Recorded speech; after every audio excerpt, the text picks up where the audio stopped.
With a roll call. Karen Kahn, Here. Bruce Miller, Here. John Clark, Here. William Gilbert, Here. Patricia Griffin, Here. Dolores Johnson, Kirk Martin. Thank you. Are there any changes to the agenda? No changes. Okay. And this is the time for public comments. I've received no slips. I have Okay. We'll move on to the notices. That the Secretary posted the agenda on the bulletin board on Thursday, July 10th. That the General Aviation Subcommittee met on Tuesday, June 3rd. And that the Noise Abatement Committee will meet on Wednesday, September 24th in the Airport Administration Building. We'll move on to the consent calendar. Does anybody have any changes or additions? I'll move for approval. I'll second it. It's been moved and seconded. Any discussion? All in favor? Aye. Aye. Aye. Aye. Opposed? Carries. Moving on to administrative reports. Okay. First one is an update on the Atlantic Aviation T-hangar and tie-down relocation. Thank you. As you know, since April, we've been talking about the relocation of the portable T-hangars at Atlantic. And on July 9th, the relocation began, and the result has been fairly good. We have nested, I believe, there were original 19 T-hangars, 2 of which were in disrepair and were to be removed from the site. One large one is temporarily stored on the grass. It still needs to be relocated. One private T-hangar was relocated from Atlantic's ramp to Signature's ramp, crossing the airfield on Thursday afternoon of last week, and is now established over by Hangar 1 at Mercury. So we have 15 that were relocated to the southern part of Atlantic's ramp. Additionally, there were 14 tie-down customers, we were told by Atlantic, that had been given notice. Primarily those folks were tied down on Taxiway Bravo, the edge of Taxiway Bravo, where the widening will take place. And we talked with Signature, and we also visited with Stratman, and made it known to those tie-down customers that space was available. And as of this afternoon's count, of the 14 that I was told had received notice, 5 have gone to Signature, 5 have gone to Stratman. There's 4 in transition. I'm not exactly sure where they are at this time. To accommodate any shortfall, the airport has been working to lay out a tie-down design for the old Forest Service ramp. But as you recall, because of the FAA transitional setbacks that we have, we really have just a sliver of land that's very close to the edge of the pavement. But at this time, it looks as though we could get 9 to 10 tie-downs in that area. So, excuse me, we're proceeding with that to put in tie-downs to accommodate up to 10 aircraft. I have talked with several pilots over the past several weeks and explained the situation, and hopefully have answered most of their questions, and certainly am available for any other questions. So, Would those tie-downs be operated by the city? Since they're not part of Signature's leasehold and they're not part of Atlantic's? we could certainly we could do that, but because of the nature of tie-downs, it would seem to me that we might want to do a temporary permit or a month-to-month agreement with Atlantic, since they're their customers that are being impacted, and have them do the normal stuff that FBOs do, rather than getting into their business. There is not a problem with Atlantic coming over to those tie-downs Not with at all. fuel trucks or anything else to service them? So, no, because we've got the vehicle lane that's open to everybody, and they wouldn't be crossing anybody's ramp. They would just go into that section that would be leased to them. We understand the impact, and we're trying as best we can to alleviate the difficulties. So the total number of tie-downs now that are available, and should Atlantic choose to lease those from the city, are actually more than they had previously, with there being 10 I mean, or they don't have a number, the number of customers doesn't exceed the number of tie-downs available to them. At this point, that's correct. Okay. So what's the time frame on additional tie-downs at the Forest Service ramp if that were an option? We have a layout and have ordered the cable and the hooks to put in. So I'm hopeful that it would be done by the end of this month. Does that include tail tie-downs?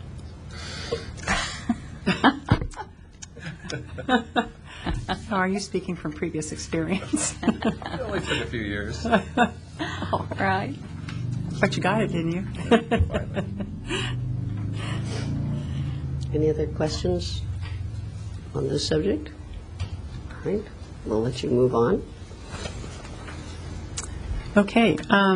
The next two items I'm actually going to take together in terms of air service changes and an update on the airline terminal improvement project. I noticed there's kind of three places on the agenda that kind of dovetails into this topic. The other is on the director's report, Energy Crisis and Air Service Summit that I attended in Washington, D.C., and that's part of this presentation, too. So we're killing three birds with one stone. Poor birds. Okay.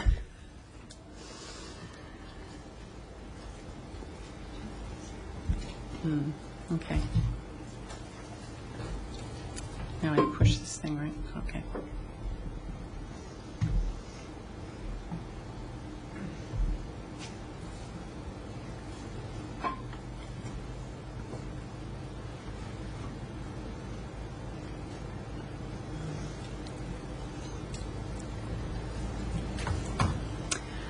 Tonight's presentation, we'll start off with talking about the status of the airline industry, because I know it's preoccupying everybody's mind, and then I'll move on to talking about the update on the airline terminal project. We'll talk about project design, the update on the budget and financial plan, schedule, some of the terminal programs, that there's some activity going on, and then one of the other things that we need to do following council's presentation next Tuesday, probably in the 2 weeks following that, is go back to council for the final community priority square footage designation under the city's Measure E ordinance. Since we started the project in 2005, you can see that we've completed quite a few activities. I won't go through every single one of them. But it finds us in 2008. We've been meeting with the airlines to get their space plans down to how they would like to see their space laid out. We've been working with the TSA on check bag and passenger screening issues. Bond and Disclosure Council has been selected and is on board. ABR, the Architectural Board of Review, has given their final approval for the project design. The sign committee has given their final approval for the terminal sign program. We're working right now on a memorandum of understanding for regional traffic impacts with the city of Goleta. We'll be meeting with them toward the end of this month.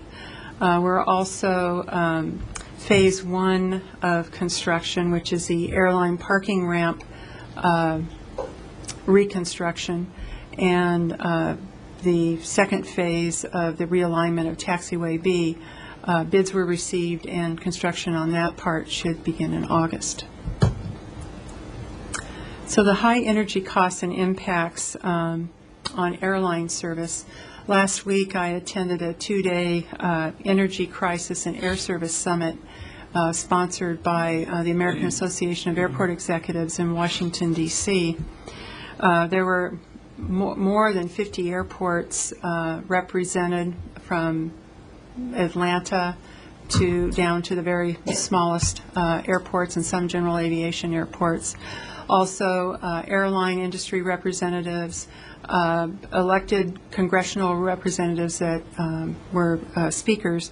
They had panels of airline, airport, labor, and congressional experts talk on various perspectives, their perspectives of the existing or current fuel crisis. It was very interesting and a little bit frustrating because there are no easy answers to the situation. One point that they did make, and I thought, and it came from every sector of the industry, is that transportation is kind of on the head of the spear in terms of the economy. Transportation is being, of all forms, not just air transportation, but trucking and other forms, is being severely impacted by high fuel prices, and it's affecting service, the economy. U.S. economy depends on all these various forms of transportation. It's very important. So what they feel is that transportation will crash first and then, so to speak, I didn't mean to. No pun intended. Yes. And then the rest of the economy is going to follow. And not a gloom and doom kind of thing to mean, back to the Depression kind of thing. But people's attention just isn't on this issue as much as it is the coming election. I mean, it's their attention's kind of diverted, and I don't think we have that much time to spare to try and put in some short-term solutions to help this issue for the transportation sector. U.S. airline business model was designed for kind of a $65 per barrel oil situation. Airline, and obviously they've outgrown, or the fuel prices have outstripped what their business model is based on. Airline non-fuel costs have actually decreased since 2003. The airlines, especially the legacy carriers, the major carriers, have worked very hard to try and reduce their labor costs and other costs to be more competitive with the low-cost carriers. Well, the rising fuel costs have just eaten up all the advantage or decreases in other costs that they've experienced. Fuel is expected to account for 40% of total airline costs in 2008 compared to 10% 10 years ago. They gave some samples of fuel cost to transport one passenger. In 2007 was $70 per passenger. 2008 is $299 per passenger. And the manager of the Atlantic Hartsfield Airport gave an example that it costs from Chicago to Hong Kong $650 per passenger just in fuel costs. So it's significant. It's not, the airlines can't work their way out of this problem by just increasing fares. It's too significant. Airline strategies to operate in the $100 plus per barrel oil environment have been to ground aircraft, the ones that are not as fuel efficient, reduce capacity. In good times, airlines tended to grow very fast and build capacity in their systems, but they didn't, during downtimes, really cut the capacity where they should have. So they're busy now cutting capacity at airports of all sizes, from Atlanta, which is the busiest airport now, I guess, in the world, to the very, very smallest. Increase in fares. One of the comments made by the airline panelist was that by reducing capacity, you create scarcity in terms of seats, more demand. I mean, the more demand for less seats. And there is a willingness on the part of passengers then to pay a little higher fare and to also pay for other services, which gets down into what they call unbundling services. And I heard this term about 20 years ago with the FBOs, unbundling services. But this is charging fees for food, for blankets, pillows, now baggage, priority seating, whether you sit on the aisle or by the window, whether you board earlier or later, whether you get extra leg room. You'll pay for extra leg room. And the airlines have figured out by creating scarcity that passengers are willing to pay for these services just to get where they want to go. Labor was also represented on the panels. The Airline Pilots Association president, I believe, said that as everybody knows, airline employees have made tremendous concessions. Young pilots are considering leaving the industry. Seasoned pilots are considering returning to the military. Pilots are very aware that fuel consume impacts the profitability of a flight, but he assured us that safety wouldn't be compromised. However, he gave an example that if on an overseas flight, if an aircraft is coming into Newark and there's a storm at the end of the runway and the pilot needs to do a go-around, that's an $8,000 cost for that flight, which may have killed all the profitability since they operate on such slim margins. But he again reiterated that safety wouldn't be compromised, so he wouldn't not go around just to save the cost. Implication of high oil costs for airports could reduce passenger demand because of increased fares. People have decreased disposable income because also in their personal lives their fuel costs are higher, and other costs, consumer goods. Limited service frequencies and available seats. People may not just, you don't have the seats, you don't have the capacity, so that you don't have the passengers coming to your airport. Passenger demand, though, should be analyzed on an airport-by-airport basis and not just make a generalization to all airports, since just about every airport is different, to understand all the implications. Factors that could offset high oil prices on passenger demand could be that an airport has a large share of business travelers. If you have a primarily leisure destination, I don't know, like Orlando might be a very high, Las Vegas, high leisure market. So those airports that feed into those may not have a large share of business travelers. Significant numbers of connecting passengers at an airline's connecting hub.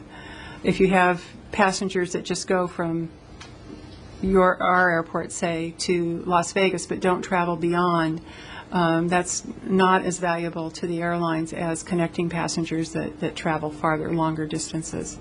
So connecting passengers is important. Nationwide impacts, we went around the room on the first day, and every airport representative gave an update of what air service changes were happening at their airports. I was about second to last to give my update, and by the time they got to me, I was thoroughly depressed. Virtually, like I said, all airports of all sizes have experienced loss of service or reduced service. Boston Logan, for instance, they're down 4.1% in their passengers year to date.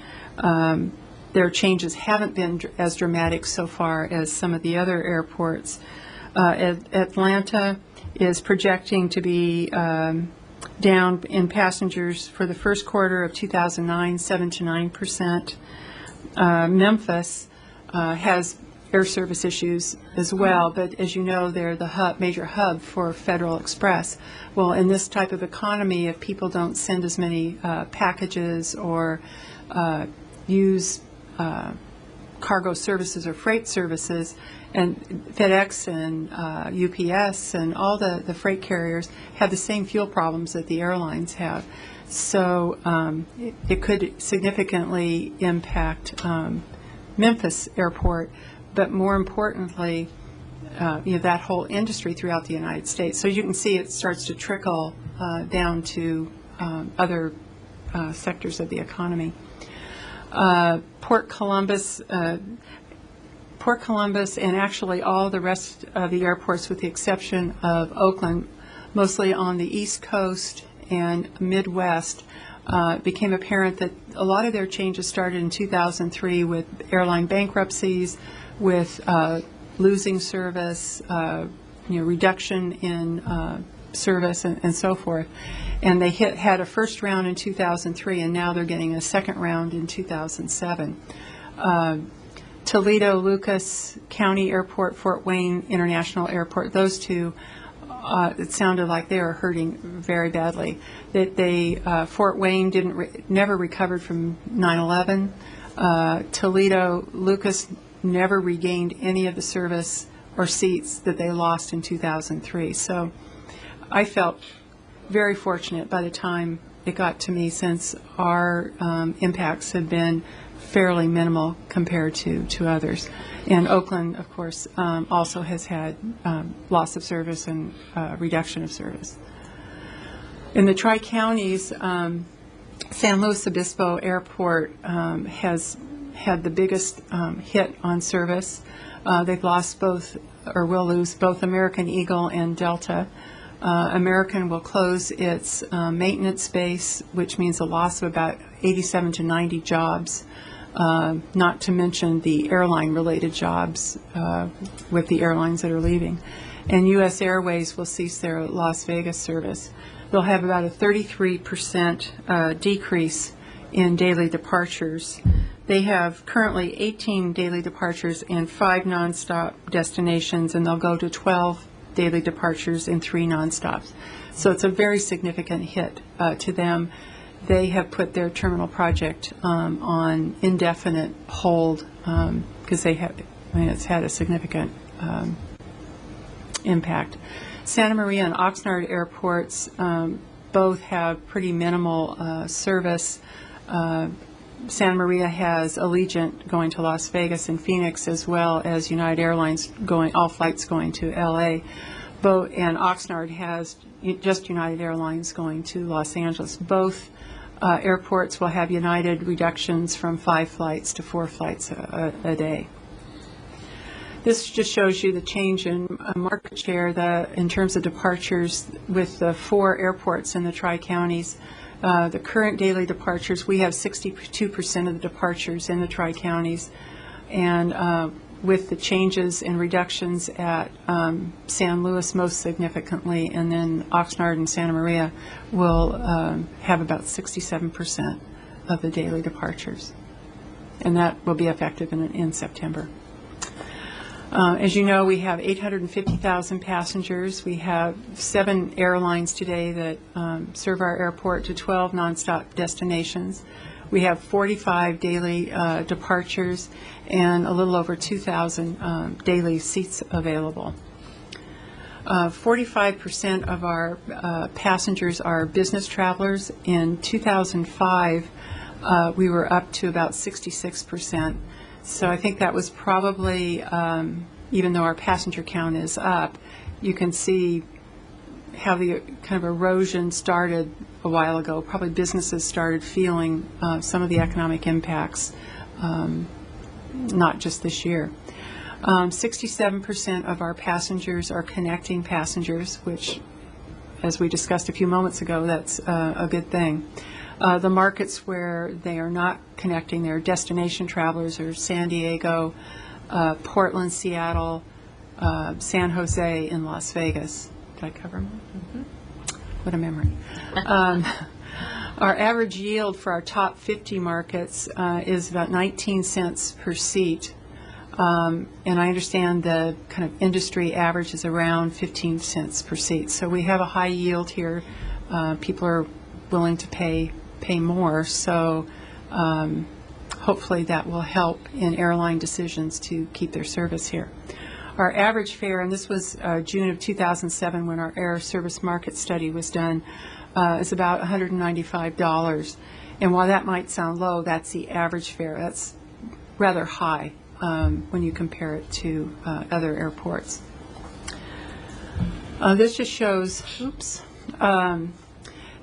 the average number of total seats since every year since 2003, and they've gone up and down in terms of what we had after 2000 or 9/11 in 2001, and United pulled their 737s out of Santa Barbara. Our total number of seats went way down. Our passenger count also went way down. We have recovered, as you can see. We've remained relatively stable in number of seats and relatively stable in passenger count, although we are up this year. With the loss of ExpressJet, we may see some evening out of that. I don't know. I'll have to kind of see how we do in the next couple of months. These are the air service changes that we've experienced here so far. American Eagle announced that they were reducing one daily flight to Los Angeles, but they are replacing their Saab turboprops with 44-seat regional jets. So that's a 10-seat per flight increase in seats. And DFW service is status quo. U.S. Airways is going to reduce one flight to Las Vegas and one flight to Phoenix. United, Horizon, Delta, and Allegiant, it's status quo. And as we all know, ExpressJet announced the end of their branded flying at all airports across the United States, including Santa Barbara, and that will take effect September 1st. And that originally, when these other cuts from other airlines were announced, ExpressJet was just going to cut one San Diego flight. So instead of 50 seats, now they're taking, it will impact 200 seats a day out of our market. But we will be able to maintain 10 of our 12 nonstops, 6 airlines instead of 7. We will increase our percentage of service provided by jets. We'll experience a 15% reduction in daily departures. Had ExpressJet remained, that would have been an 8% decrease or reduction, and a 13% decrease in daily seats, including the losses of ExpressJet. Had they not left, it would have been a 6% decrease. So it did hurt to lose them, but our other cuts could have been much worse. And this just shows our passenger count for the last 5 years. 2007, we had a dip with our nighttime closures for construction. And again, with the loss of ExpressJet and some of the other service changes, we may see a flattening out or maybe a slight decrease by the end of this year. We'll just have to keep an eye on it.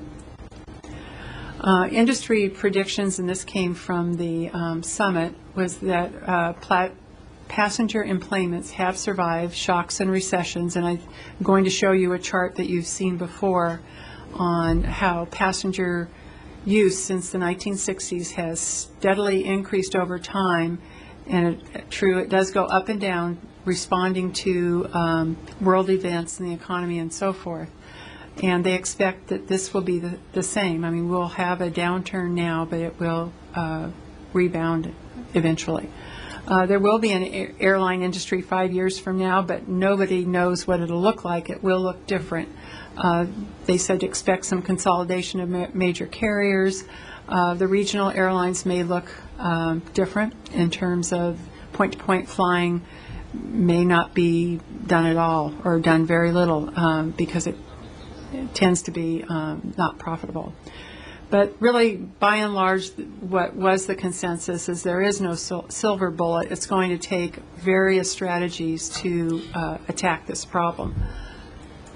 And this is that chart I was showing you on how the airline industry has gone up and down, responding to wars, hijackings, fuel shortages, recessions, and so forth. But the passenger count does continue to grow. Airline industry strategies, these are not my strategies, these are not our airport strategies, these are the ones that were discussed at the summit. Legislation, there is disagreement on what has caused this increase in the cost of oil, but airline industry seems to think, or they agree, that they think the speculation on oil futures is what caused it to increase. And they are lobbying Congress right now for legislation that would put some regulation on that type of investment. And they feel that that would help lower the fuel costs. Conservation. Their companies are doing what they can to reduce their consumption of energy.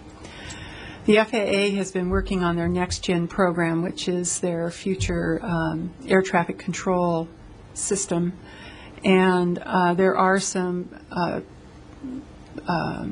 air service routing and I think separation of aircraft and that type of thing that's included in the NextGen program that can result in fuel savings in aircraft flying. And so there is a lot of pressure right now for the FAA to begin implementing NextGen, if they can't do the whole program, to start implementing parts of it that will help not only the airlines but corporate flying and private flying in terms of fuel savings. Invest in research for renewable energy. That seemed to be a common theme throughout all the different sectors of the industry, that is one of the major long-term solutions. Adoption of a national energy policy, Congress hasn't been able to approve one, and there's a need to establish that a national policy, but that's a long-term thing.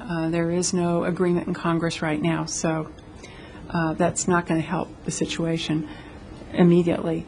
And then the other that was mentioned is to produce more oil in the United States, and of course that's very controversial on where and how much and so forth, but that seemed to be at least part of the equation towards the long-term solution.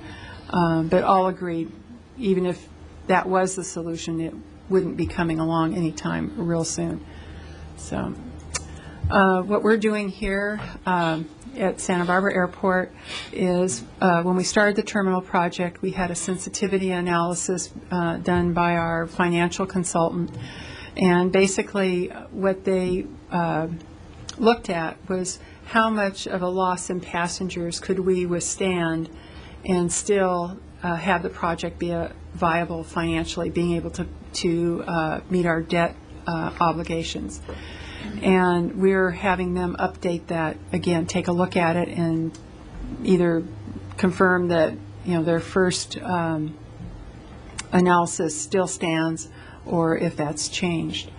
I think that's important. We'll also kind of carry that strategy through in putting together a contingency plan for our operational budget and capital program, where we could make reductions if we need to. And I think basically our attitude is that we would like to create a cushion so that we still can move forward with the terminal project, and so that we're looking at energy savings within that contingency plan, as well as possibly not filling positions, some selected positions as quickly as we might have, or delaying other capital projects that it wouldn't hurt to delay.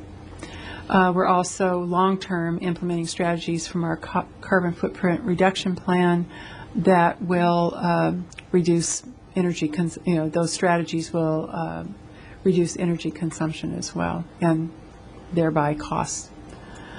Now moving, I don't know if you have any questions about the airline industry portion. The next part of my presentation is about the airline terminal project, and kind of update you on that. Okay. Final design is complete. AVR has given their final approval, design approval. Sign committee has given their approval of the sign program, and this is just a sample of the sign font and look. We will return to council, as I mentioned, within the next few weeks to get our final community priority designation. I wanted you to take a look at the final design, because it won't change. It shouldn't change from this point on. I guess I shouldn't say it won't. It shouldn't. Just to give you one last kind of look at it, and as we go to plan check and bid and construction.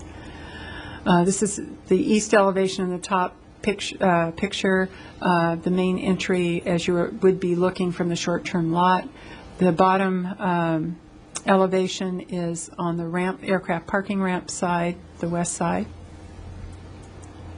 The top elevation is the north, from the north. One of the changes that was made was the window design here. I forget the term, architectural term. Mirador, that's right. Thank you.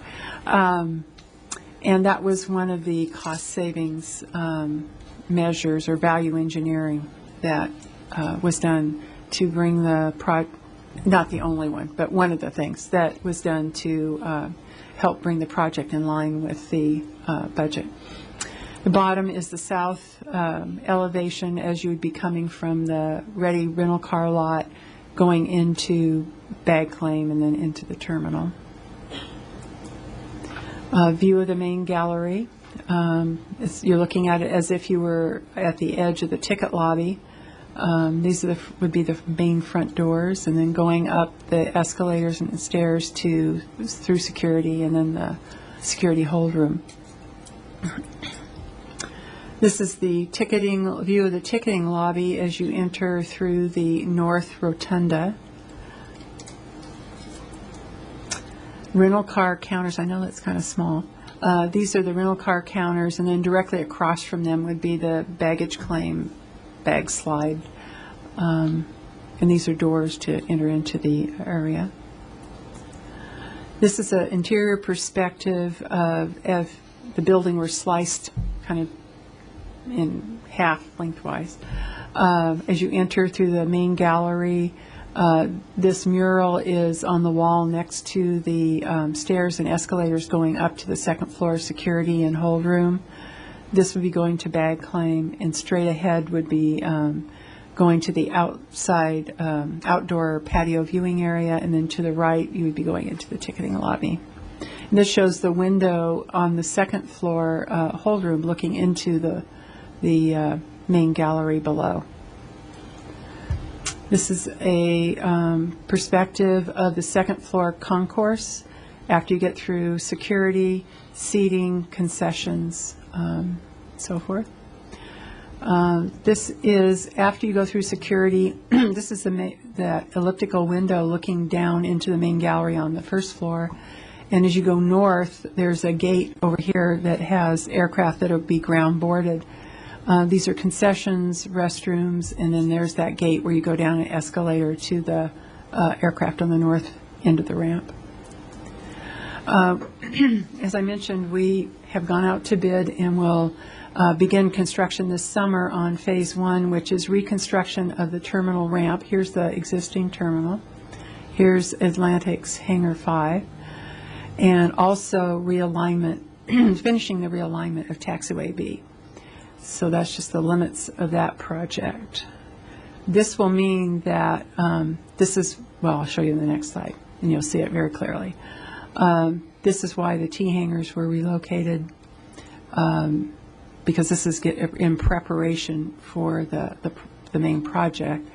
What else did I want to tell you? Oh, the airline aircraft that park here today all the aircraft will be move into this area and will be I'm forgetting pushback. Thank you. Instead of turnout, right now the aircraft from their parking position just turns out when they're ready to taxi out to the runway. When we go to this configuration, they'll start pushbacks where they will have tugs to push the aircraft straight back, and so that they can taxi out to the runway. Phase 2 will be site preparation. There will be temporary changes that will be constructed during this time, realignment of the terminal loop road, consolidation of short-term and long-term parking. Short-term parking will be moved to the west end of the long-term lot, and then we will open the drive-in lot as a lot number 2, and it will be open all the time, and that will be the remainder of our long-term parking. We'll also, in this phase, be doing soil stabilization for the new terminal and completing plan check, and then would expect to go out to bid for this in August. The budget and financial plan, our budget still is at $63 million. And that's, again, based on what the airport, we've determined that we can afford. Final design cost that we have received exceeds our budget by about $2 million. The bid will include additive alternates that if the bid is very favorable, we can add more things into it, so that the end result is that we bring the project, or we build a project that is within the budget. The financial team is currently working on preliminary documents necessary for the bond issue. We will be preparing a passenger facility charge application, and then bonds will be sold on receipt of bids so that we know exactly how much we need to bond for. Some of the airline terminal programs that we've been working on, we're still on track for a LEED Silver rating. The solar canopies that we have been talking about for the long-term lot, we still have the intention of going out with a request for proposal. Timing is really important on that. We want to base the energy use on the new terminal and not the old terminal, which is less. And it all is tied into, what do you call it? Rebates and so forth, and tax advantages for our third party. We will be doing a third party agreement. So timing is important. And then our carbon footprint reduction plan to kind of look at the whole airport in terms of energy reduction. Public arts program, we've been working with the City Arts and Visual Arts and Public Places Committees. The program will be two-faceted. We'll have public art that will be incorporated into the architectural design of the terminal. We've allocated about $100,000 in the project budget for this. Some of the things that we're looking at, the committee has set as a priority is doing some as an art project. Stenciling on the beams in the main gallery. Trying to think of some of the other things that we felt that could be done within that $100,000. The other is some decorative ornamentation on the wrought iron railings in various places of the terminal. The second part of the program is to have a rotating display of regional art, and that program we haven't really started developing because the part that needs to be, the art that needs to be incorporated in the architecture is a priority since we're, nearing going out to bid. But we will develop, where in the terminal, and probably a lot of it will be on the second floor in terms of available space, and how we would rotate the art either on a quarterly basis or a biannual basis, or whatever the committee thinks is appropriate, and how we solicit the art and so forth. Existing art that will be incorporated in the program, the Santa Barbara County Arts Commission has very graciously and unanimously voted to loan the airport a Channing Peak mural that was originally painted. He had painted it for the El Paseo restaurant. It's a very colorful, large mural. Actually, it comes in 4 large panels. I would liken it to like a fiesta scene with dancers and horses, and it's very colorful, and it will fit on the wall going up the escalator and staircase up to the second floor. It'll fit perfectly on that wall.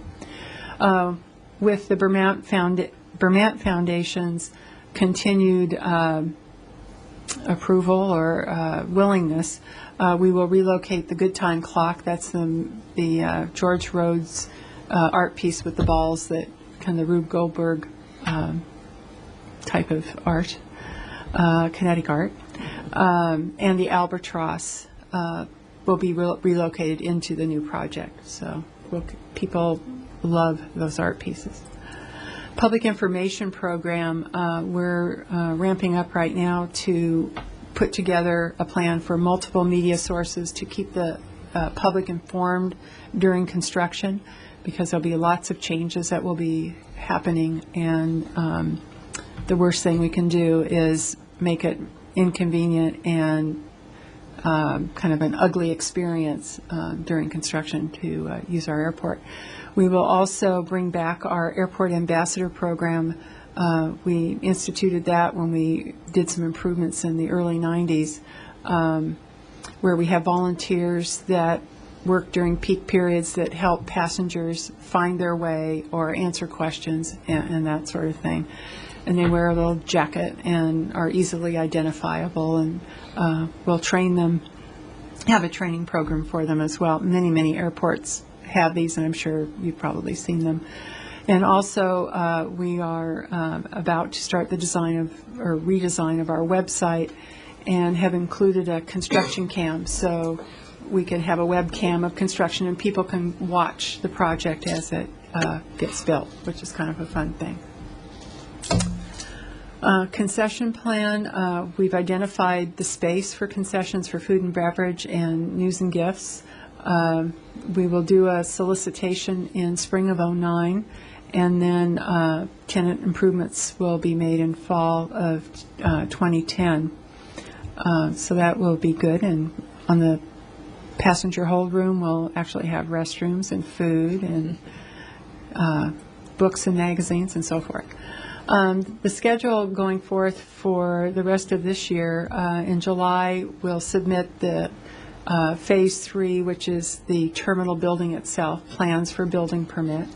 I think the plans must weigh a couple 100 pounds. I mean, they're a huge stack of plan sheets. Stacks, I should say. Also in July, the Phase 2 site preparation will go out to bid. September, Phase 3 bid, the new terminal construction will go out to bid, and that includes the relocation of the historic terminal and completing the roads and parking. And then in September, we'll we bid, okay. Construct Phase 2 site preparation. So this fall to early winter, you should start seeing some changes going on, temporary changes going on with a loop road and parking and so forth. And that concludes my presentation. If you have any questions, I'd be happy to try and answer them. Thank you. Thanks. A lot of information, thanks. Okay. I have one question on that last slide. Is this site prep work in any way contingent on the terminal building plan approval process? We already have all the discretionary approvals that we need for the project. So basically, it's, going forward with financing and. So the site prep isn't waiting on the analysis of all the plans for the terminal? No. They broke the plans up so that we could get that part going earlier. Right. Quick question. So the actual building permit is issued when? Hopefully. I think it will take, I bet, 3 or 4 months for the building department to review all the plans, and then, they review them and then hand it back to us to make corrections, and then it goes back to them. So I would say that we would probably be going out to bid, what would you say, November, December, I would think around so. there, for the building itself. Yeah. I hope it goes smoother than it happened at the zoo, where we cordoned everything off and they held up the permits 7 months. Ooh. Yeah. Well, our project, the city has a policy that lead projects get Oh, right. priority. Right. Now, I don't know, it is a large project, and there are a lot of plans to look through, and I wouldn't want them rushing through it where mistakes are made. But I think that they'll give us as much priority as they can. Since we're the only lead project, I think that they'll be reviewing at the time, so. Great. Okay, any other questions? That brings us to number 12, the airport commercial industrial lease rates. And I'm going to have Rebecca Fripley, the Senior Property Manager, make that presentation. Good evening. We're going to do this very briefly this year and without benefit of slides, since you had a lot to digest in this meeting. Basically, annually, we take a look at all of the comparable industrial commercial properties in the surrounding Goleta area and look at our rates and charges to make sure that we're meeting our FAA mandates of charging fair market value and bring those rates to you for approval for the next fiscal year. During the period of time that we looked at these comparables, we took into consideration not only those things that were advertised in the paper, but also the UCSB economic forecast and recent airport appraisals.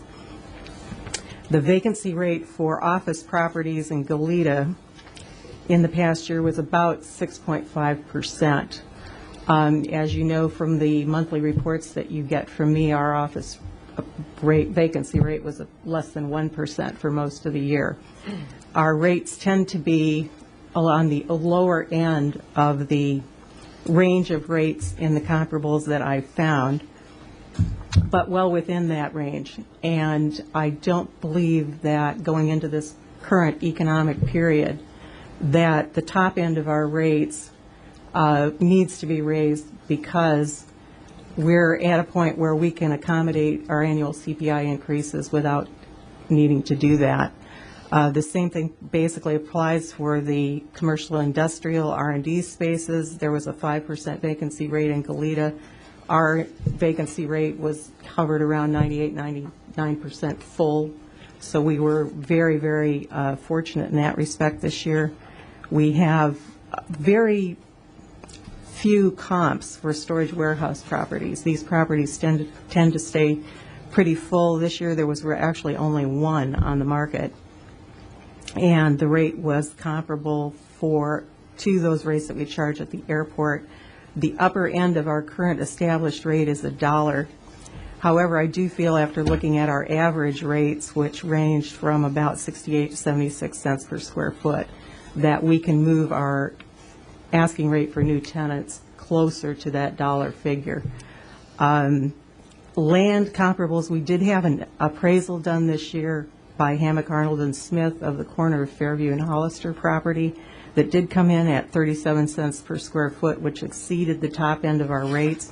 So I am recommending that we raise the top end of our land rates up to 37 cents per square foot.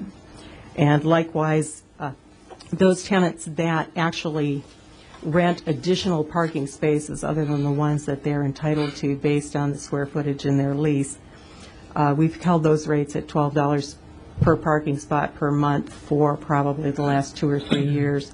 And at this time, I feel that an increase is warranted to $14 per parking spot.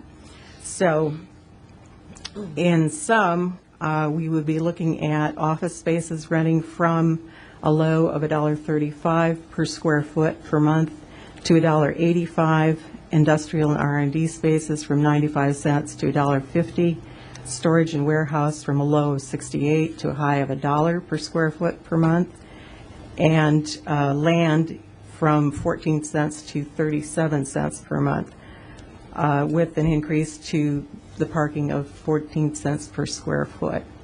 And I would appreciate your consensus with those rates. Do we have any questions? Any discussion? I'd move for approval. I'll second. Moved and seconded. Any discussion? All in favor? Aye. Thank you. Opposed? Carries.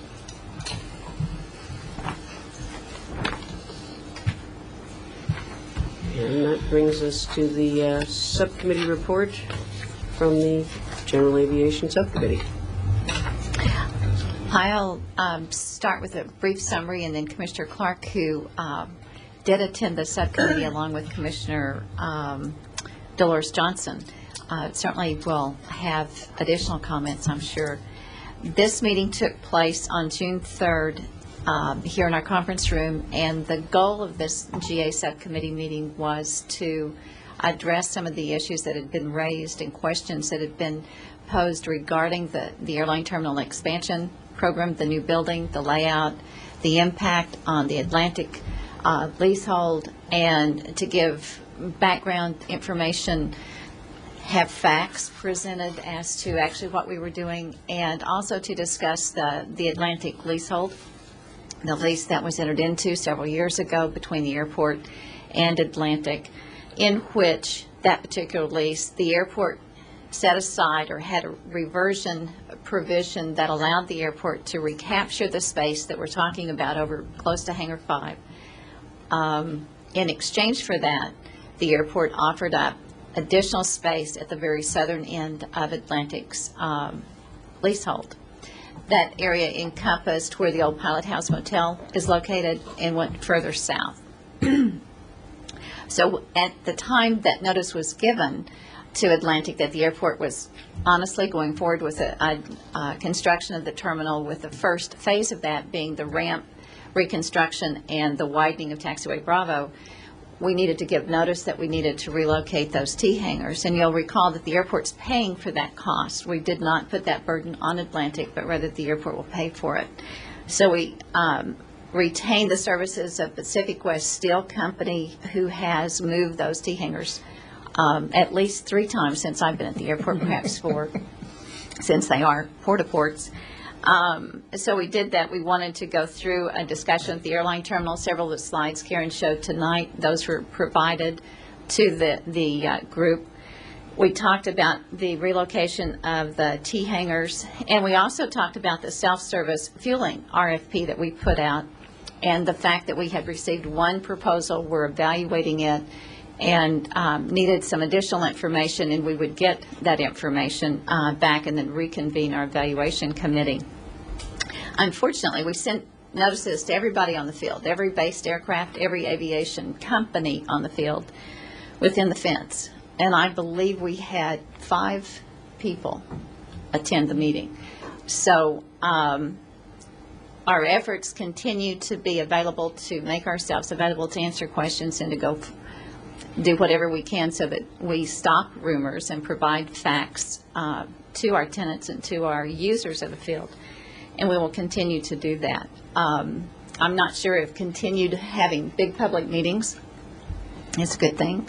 I always tend to think it's better to tell a whole group one time than it is to tell 15 people 16 times what's going on. But that was the meeting. It was started about 6 o'clock and was over, I'd say, an hour and a half later. Commissioner Clark, comments? I think you covered it pretty well. I am frustrated by the dissemination of information. I mean, we do everything we can, and as you said, we had 5 people show up. That's annoying to me, very bluntly.